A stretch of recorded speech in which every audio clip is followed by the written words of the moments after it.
Un mundo injusto, un mundo en donde un depredador sexual, acusado de más de 30 abusos a menores de edad, es finalmente condenado a 16 años de cárcel. Estoy hablando del líder de la Iglesia de la Luz del Mundo, Nazón Joaquín García. Un mundo que no encuentra la multilateralidad, un ridículo en la Cumbre de las Américas que queda desangelada, que queda a final de cuentas menospreciada, en donde pesan más las ausencias como la de López Obrador o Xiomara Castro que la búsqueda de acuerdos. Y un México que continúa envuelto en violencia, en criminalidad. Bienvenidos, yo me llamo Luis Cárdenas, esto se llama Punto Cero.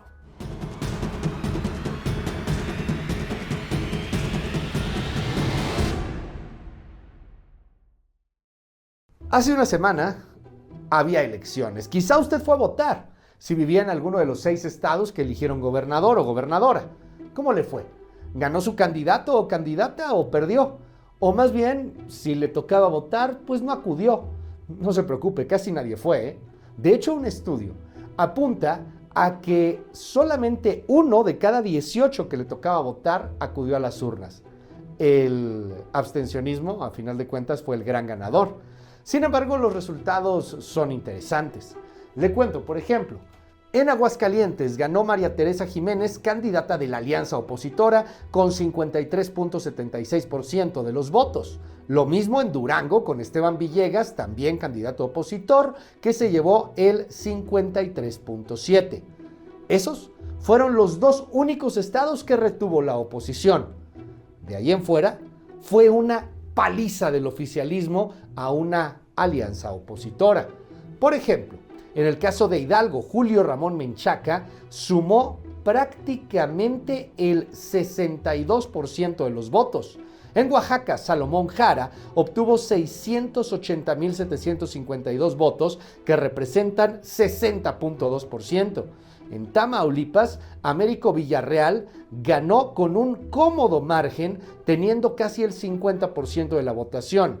Y otra paliza fue la de María Elena Hermelinda Lezama Espinosa, Mara Lezama, la candidata del oficialismo, que en Quintana Roo se llevó el 56% de los sufragios. Y aún así, de pronto la oposición considera que ganó. ¿Ganó qué? ¿Ganó qué específicamente? Un país muy dividido, un país muy polarizado y un país harto de politiquerías. Parece que eso fue lo que reveló la elección del pasado domingo. Cumplió. El presidente López Obrador dijo el mero día que iniciaba la Cumbre de las Américas que no iba a asistir. Ya poder informarle al pueblo de México que no voy a asistir a la cumbre. Va en mi representación y en la del gobierno Marcelo Ebrard. Y no voy a la cumbre porque no se invita a todos los países de América. Y yo creo en la necesidad de cambiar la política que se ha venido imponiendo desde hace siglos, la exclusión. No asistió porque él quería, el presidente, que se invitara a todos los países, incluyendo las dictaduras de Nicaragua, Venezuela y Cuba. Son dictaduras, nos guste o no nos guste. Bueno, el problema es que los Estados Unidos está combatiendo justamente contra los regímenes antidemocráticos. Y Joe Biden, en la inauguración de la cumbre, defendió así a la democracia. Democracy is the hallmark of our region. Our Inter-American Democratic Charter, which grew out of the third summit of the Americas, captures our unique commitment to democracy as a region. It affirms the right of people throughout the Americas to democracy and our obligation as governments to promote and defend democracy. As we meet again today, in a moment when democracy is under assault around the world, let us unite again and renew our conviction that democracy is not only the defining feature of American histories, but the essential ingredient to America's futures. ¿Quién sí fue? Pues Marcelo Ebrard, el representante, el enviado de prácticamente todo. Marcelo Ebrard lo mismo consigue vacunas, que trata de paliar asuntos diplomáticos, que se pone a negociar temas internos. Es, francamente, uno de los cuadros más importantes en la 4T y probablemente uno de los candidatos en la siguiente elección. Ahí estuvo Ebrard, no el presidente. Y ahí Ebrard dijo esto. No aceptamos el principio de intervención para definir unilateralmente quién viene y quién no viene.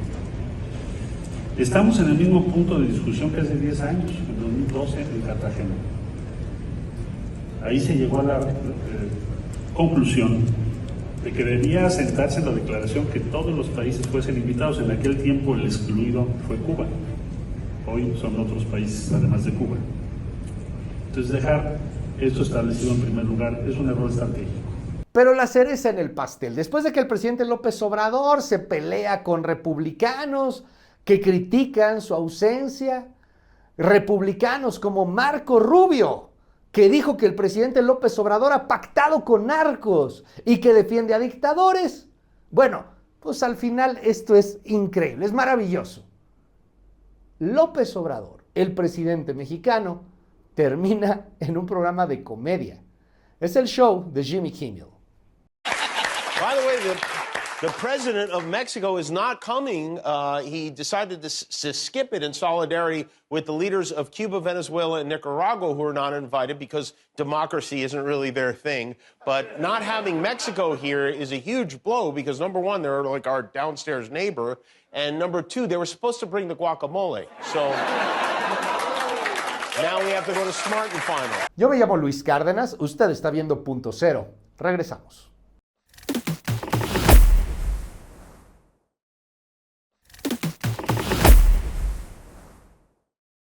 Los crímenes que se han cometido en nombre de la religión. Nazón Joaquín García es el tercero de una dinastía de líderes, de supuestos mesías, profetas, apóstoles de Jesucristo, que la Iglesia, la luz del mundo, considera emisarios de la palabra divina. Tienen millones de feligreses en varias partes del planeta y tienen también, desde hace muchas décadas, acusaciones por violaciones sexuales, por abusos a menores y a mayores de edad. Ahora, uno de estos líderes, el último, el nieto del fundador, Nazón Joaquín García, tendrá que pagar entre comillas por sus crímenes. ¿Por qué le digo que entre comillas? Bueno, porque a través de un acuerdo que ha logrado con su defensa y la fiscalía, de una acusación de 30 violaciones sexuales, solamente tendrá que pagar por 3 y estará en la cárcel durante 18 años y 6 meses. Pero ya ha cumplido 3, así que hablamos de 15 años. Y si tiene buena conducta, es probable que en 10 años regrese con su iglesia, con su dinero, con su poder y con la impunidad, como si fuera un aura divina. Esta es una pieza especial sobre el tema de Diana Alcaraz.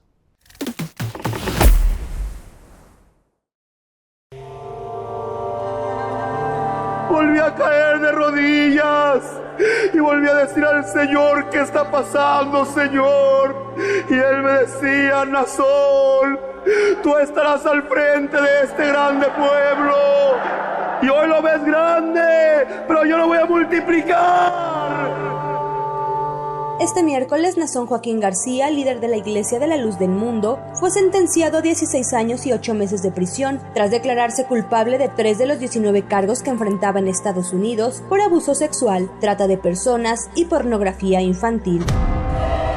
Los delitos sexuales al interior de la Luz del Mundo son tan viejos como la fundación de la propia iglesia en 1926 por Eusebio Joaquín González, abuelo de Nazón, y quien en 1942 también fue acusado de abuso sexual. Lo mismo ocurrió con Samuel Joaquín Flores, hijo de Eusebio, quien heredó el liderazgo de la iglesia establecida en Guadalajara, Jalisco, pero que al igual que su padre y actualmente su hijo, el autoproclamado apóstol de Jesucristo, en 1997 fue señalado de de violar a mujeres. Sin embargo, las denuncias no prosperaron.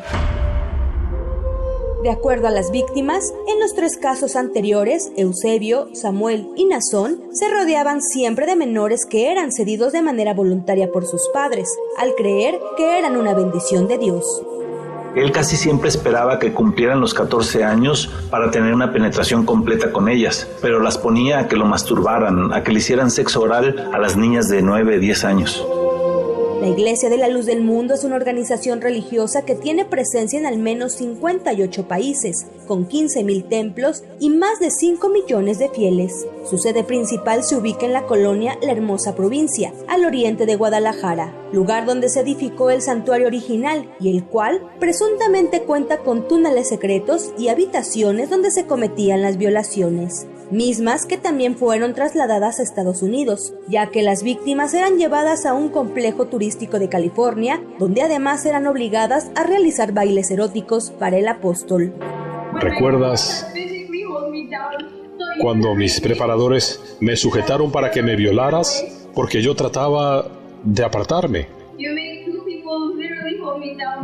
Obligaste a 2 personas a sujetarme cuando me estaban violando. Vosotros sois mi felicidad. Naasón Joaquín García, homenajeado en Bellas Artes en 2019 por su cumpleaños número 50, fue detenido ese mismo año en el aeropuerto de Los Ángeles, California, acusado de abuso sexual, trata de personas y pornografía infantil. Pese a ello, sus fieles le refrendaron su apoyo, como ocurre hasta hoy, cuando fue sentenciado a poco menos de 17 años de prisión, luego de llegar a un acuerdo con la Fiscalía de Los Ángeles. Y en cuanto al acusado, le digo: usted es un depredador sexual. Para la primera emisión de MBS Noticias, Diana Alcaraz.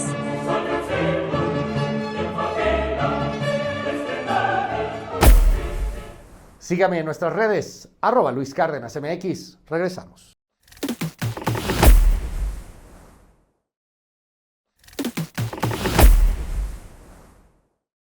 Y este es el México en donde igual matan a 6 personas afuera de una preparatoria en Salamanca, Guanajuato, y no pasa nada. Este es el México en donde pueden fusilar gente en Michoacán, en donde el crimen organizado realmente gobierna.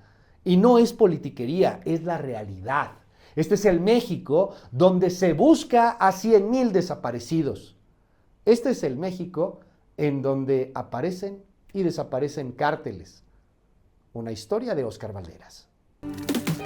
Un instante, un parpadeo, un segundo puede modificar la trayectoria de un hombre bueno que iba en camino a convertirse en un héroe mexicano y terminar como uno de los narcotraficantes más misteriosos y poderosos del mundo. Esta es la historia de Ángel Domínguez Jr., un hombre que hace 50 años nació en Jalisco y que a los 8 años migró con su familia hacia Estados Unidos para asentarse en la ciudad de Roma, en Texas, donde los vecinos aún lo recuerdan como un niño alegre que creció hasta convertirse en marino. Ángel Domínguez Jr. anhelaba con integrarse a un grupo de élite de la Marina de Estados Unidos. Se veía a sí mismo participando en peligrosas operaciones que golpearían duro al crimen organizado en las orillas del río Bravo. Su vida resultó en todo lo contrario.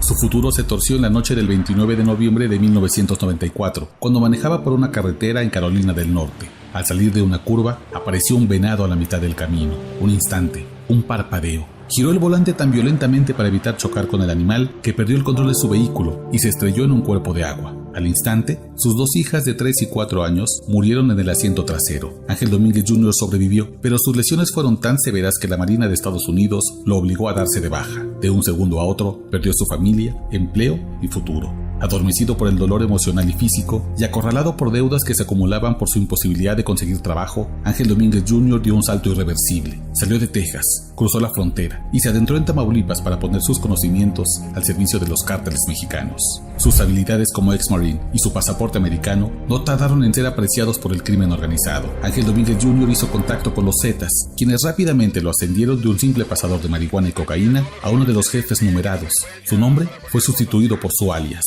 el Z-39. Su paso por los Zetas sería breve, pero aquel número, el 39, lo acompañaría el resto de su vida. Gracias a los contactos que hizo siendo Marine con cuerpos de seguridad en Estados Unidos, Ángel Domínguez Jr. pudo independizarse del cártel que lo cobijó siendo novato y creó su propia estructura criminal que sirviera a cualquiera que contratara sus servicios. Se volvió una especie de narcotraficante independiente y uno de esos casos raros en los que alguien puede entrar a un cártel, luego trabajar con la competencia y salir ileso. Su emprendimiento criminal es considerado como el cártel de cárteles y lleva el nombre casi desconocido para los mexicanos de El Seguimiento 39. Dicha organización, también conocida simplemente como el SEG-39, contaba con una amplísima red de personas para transportar drogas hacia Estados Unidos y trabajaba para todos: los Zetas, Cártel del Golfo, Cártel de Sinaloa, los Beltrán Leiva, Cártel Jalisco Nueva Generación, cualquiera que pagara por sus servicios. En su momento de mayor apogeo, el Seguimiento 39 llegó a introducir cada mes hasta 10 toneladas de cocaína según el Departamento de Seguridad Nacional de Estados Unidos. Para lograrlo, Ángel Domínguez Jr. contaba con la ayuda del gobierno mexicano. Uno de sus cómplices de más alto nivel era Iván Reyes Arzate, alias La Reina, entonces comandante de la Policía Federal, que trabajaba como enlace entre el gobierno mexicano y la agencia antidrogas, la DEA. En las sombras, este jalisciense se convirtió en uno de los hombres más poderosos del crimen organizado internacional, el freelance de los cárteles que sin fama hizo fortuna y poder, hasta el 2016, cuando fue detenido en México a petición del gobierno estadounidense y enviado a San Diego. Su destino se selló hace 6 días. Tras meses de una batalla legal, el jefe del Seguimiento 39 ha sido sentenciado. Pasará 16 años en la cárcel, pocos en comparación con su relevancia en el mundo criminal, pero suficientes para volverlo un hombre solo, viejo y débil cuando recupere la libertad. La sentencia fechada este 1 de junio contra Ángel Domínguez Jr. es el último capítulo de una vida que se torció en un accidente vehicular hace 28 años y que convirtió a un hombre bueno en un poderoso narcotraficante.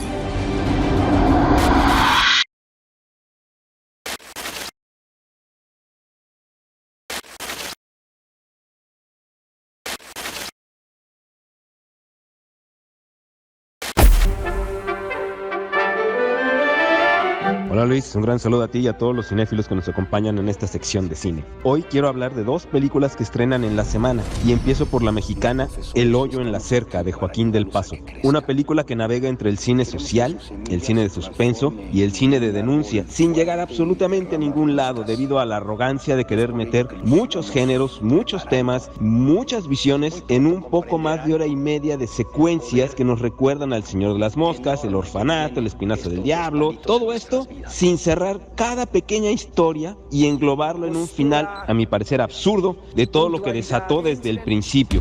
En lo personal me decepcionó mucho porque era un tema que daba para más. Pero bueno, al final ustedes deciden si se animan a verla y tal vez le encuentren la cuadratura que yo, por más que la vi, y fueron 3 veces que la vi, de plano no pude.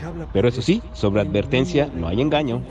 La segunda es la película francesa Nosotras, de Filippo Meneghetti, que habla sobre el amor, la culpa, la obsesión y los prejuicios que aún existen en casi un cuarto del siglo XXI. Nosotras es la historia de Nina y Madeleine, 2 mujeres retiradas que llevan una relación amorosa por décadas y que disfrazan siendo vecinas del mismo piso en el mismo edificio donde viven. Sin embargo, luego de una acalorada discusión debido a un cambio de planes para el resto de sus vidas, Madeleine sufre un derrame cerebral trastornando la vida de ambas, obviamente. Y es en este punto donde la película toma rumbo para reforzar la historia de amor que pasa por las etapas de culpa, obsesión, complicidad y sobre todo de superar con perseverancia y cariño todos los obstáculos que se les presentan a estas 2 mujeres que lo único que quieren es conservar hasta la muerte el amor y amistad que comparten. Una película alejada completamente de los lugares comunes debido a la mano firme de Meneghetti y su narrativa real, cruda, pero empática del amor lésbico que, como vemos en esta historia, aún causa escozor, sobre todo entre los familiares de las involucradas. Y no me quiero despedir sin avisar que en HBO ya pueden ver 3 extraordinarias muestras del cine mexicano contemporáneo. Me refiero a Los Lobos, de Samuel Kishi, Mano de Obra, de David Sanana y Nudo Mixteco, de Ángeles Cruz. Imperdibles, así, simplemente. Mi nombre es Saúl Arellano, pero pueden encontrarme como Saúl Montoro en Facebook, Instagram y Twitter. Buena función y nos oímos la próxima semana. Hasta que llegamos. Yo me llamo Luis Cárdenas, es un placer estar con usted. Le recuerdo, mañana, en punto de las 6 de la mañana, en la primera emisión de MBS. Bye bye.